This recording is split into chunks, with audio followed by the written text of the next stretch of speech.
Hello, my automatons. Welcome to the Autonomy School, and class is in session.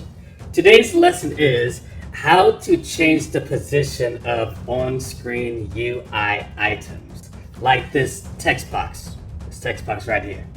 You see, we want to create a text-based game, and the screen is supposed to be our main menu.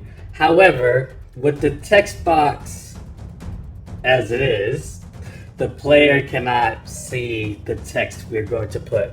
So, to change the location, first, you need to click on the object itself, or click on the object here in the hierarchy.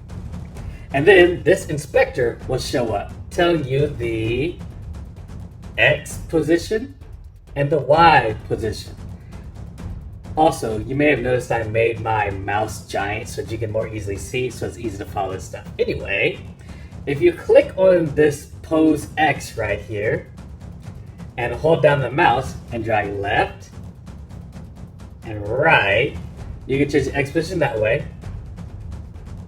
And if you do, you can do the same with the Y, right? But I already know that I want this text to be in the middle, so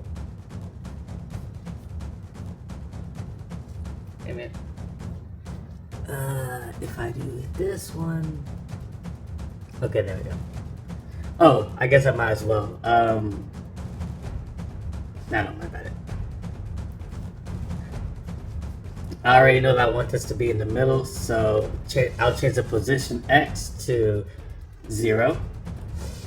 And the position Y to 0. And that is how you move stuff on screen. I guess you can also go to this over here and select this move tool. And from that, you can click on this over here and click on that over there. So the green will be the Y, and the red will be the X. All right, 0, 0. All right, in any case, the word for changing the position of something is called transform. Do not ask me why, I do not know. But now you know how to transform objects, and we have transformed this text box to the 0 position. Next time, we're going to duplicate this text so that we can make a title up here. But until then, class dismissed.